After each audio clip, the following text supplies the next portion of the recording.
გზაში ხართ როგორც ხედავ, ქუთაისიდან მოდიხართ ალბათ ბრუნდებით უკან და როგორც ვიცი, მზაობა იყოს აი მისოთ რომ შეიძლებოდა დაეკავებინეთ კიდეც თუ შეიძლება გაგვიზიარეთ თქვენ დღევანდელი ემოცია სასამართლოში მგონი პირველად იჯექით განსასჯელის გამს. ნამდვილად პირველია და ვიმედოვნებ რომ უკანასკნელი იყოს, იმიტომ რომ ნამდვილად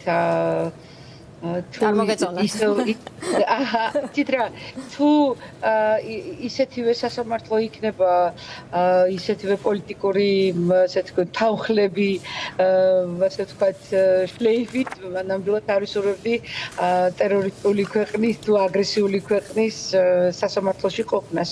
ყველაზე რთული აქ ის იყო რომ ჩვენთვის ხომ სახელდახელოდ შეცვალეს კანონები ჩვენ ვიცოდით რომ იყო სიტყვიერი გაფრთხილებოდა 15 დღე საკანში მოხვედრა და 6 თებერვალს მათ შეცვალეს ეს კანონი გახდა 5000 ლარი ჯარიმა და 60 დღე არავის არ ქონდა ილუზია რომ არ ჩაგვსვავდნენ ან ჯარიმაზე საერთოდ არც ფიქრობდით, ამიტომ ყველა მზად იყო თავისი ჩანთებით იმისთვის, რომ ასე ვთქვათ, სასამართლოს შემდეგ ალბათ წავიყვანდნენ და რაღაც რჩევებს ვიღებდით თუ ვის რა უნდა ქონოდა ჩანთაში ან თან.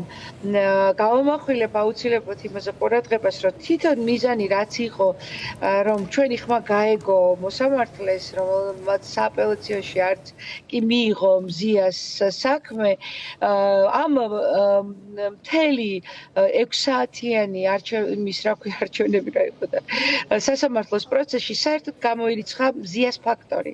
ანუ მზია რო იყო აქ მთავარი მოქმედი პირი და მთელი თითოეული მონაწილე რომლებიც ამ რაღაცა გაუგებარ სპექტაკლში მოვყევით, ყველა იწყებდა ხარდაჭერას მზიათი და ჩვენ ყოველ ჯერზე რა დროსაც უბრუნდებოდით ამ თემას, ყოველთვის გვაჩერებდნენ და გვეუბნებოდნენ რომ უნდა დაუბრუნდეთ საგნობრივად საქმეს კერძოდ დაუბრუნდეთ რომ ჩვენ ასე ვთქვათ დავარღვიეთ კანონი გადავლახეთ რაღაცა მოსამართლის სახლისთან არ უნდა გაგვეყარდა ნინო აქვე შეკითხვა იმასთან დაკავშირებით თუ რა ტიპის გამოცდილებაა ეს საინტერესოა ერთი რამ რომ ბევრი მოქალაქე რომელიც ხვდება სასამართლო პროცესებზე თავდაპირველად მაინც აქვს სადღაც იმედი რომ შეიძლება მოსამართლეში რაღაც სინდისმა გაიღვიძოს. აი თქვენ მიიღეთ ეს გამოცდილება. ბევრი შეიძლება ახლა უყურებს, ვთქვათ, აი ამ პროცესებს ტელევიზიით და ჯერ კიდევ არ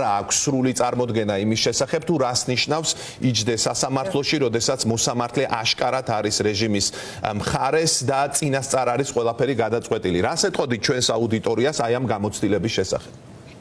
ეს არ არის კარგი გამოცდილება, პირდაპირ ვიტყოდი, რადგან როგორც კი გადააბიჯებს ღურს ფეხს და შედიხარ და ასე ვთქვათ, ამ დარბაზში, სასამართლო დარბაზში საერთოდ არ გაქვს სასამართლის განცდა.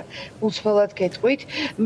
აი ხა გაჩნია კიდევ სიტუაციას, მე რადგან ამ საოცარ ადამიანებს შორის მოხვდი, მხოლოდ ამის იმედი მქონდა, რადგან მეგონა რომ რაღაცა შემომსუბუქებელი იქნება და ჩვენი ასეთი ერთობა, რადგან ცნობილი სახეც იყო, არაჩვეულებრივი ადამიანები თქვენ ჩამოთვალეთ სიუჟეტის დასაწყისში ხო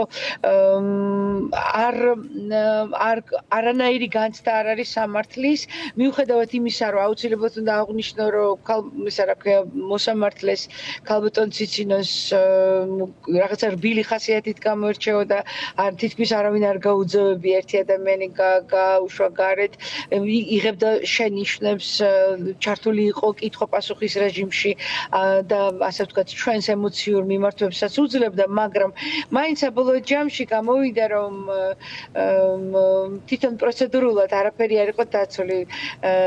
ყალბი ფიცი, მოწმეების რაღაცა დამცველები სიყალბე თავიდან ბოლომდე. ანუ რაც არ უნდა არგუმენტი ქონოდა, ჩვენი იურისტები იყვნენ საკმაოდ მომზადებულები და არც ერთი არგუმენტი არ იყო გათვალისწინებული. ანუ ეს გამოცდილება ნიშნავს იმას, რომ ვიდრე ჩვენ არ გვექნება ისეთი ერთადერთი სასამართლო, როდესაც ყველა მსჯავრდებულის იქნება მშვიდად, იმიტომ რომ მისი, ასე ვთქვათ, სამართალი არ დაირღვევა, მანამდე ამ ოთახში შესვლა არის დაღუპვა. დიახ, და აი ერთი რამეც მაინტერესებს ჩვენი საუბრის ფინალში, იქნება თუ არა ეს რაღაცა ტიპის გაკვეთილი თქვენთვის იმ თვალსაზრისით, რომ სამომავლოდ გაითვალისწინოთ ჩაგერთვება თუ არა თვითცენზურა პროცესში. აქ არ არის თვითცენზურაზე ლაპარაკი, იქვეც თქვით და ვისი თქმაც უნდა და საკმაოდ კი ქონდა წინა სიტყვაობა და გაფრთხილებები, რომ არ ყოფილიყავით, ასე ვთქვათ, მომთხოვნი და ისეთი ტონი არ გვესაუბრა, რა თქმა უნდა, მაგრამ აქ საუბარია იმაზე, რომ ჩვენ წინასწარ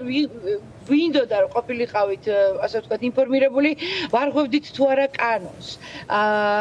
იცით რა, როდესაც შენ ინფორმირებული ხარ და იცი რომ არ არღვევ კანონს, ან თუნდაც არღვევ კანონს, მაშინ იღებს სხვა ფორმებს. რატომ უნდა ისედაც ამ ბრძოლაში ძალიან ბევრი ადამიანი გამოგვაცალეს ხელიდან და ყველანაირი გზები არსებობს. თვითცენზურა არ ნიშნავს, რომ კანონი უნდა დაარღვიო. თვითცენზურა არა. უბრალოდ, როდესაც საქმის მასალებს უკვე იცნობ, ასე რომ ან თვითონ კანონს იცნობ, შენ შეგიძლია ბევრი რამე ისე გააკეთო, რომ შენი ხმა, რომელიც უნდა ესმოდეს და ვისაც უნდა ესმოდეს, აუცილებლად მიიტან. კი ბატონო. დიდი მადლობა ნინო პირდაპირ ჩართვისთვის.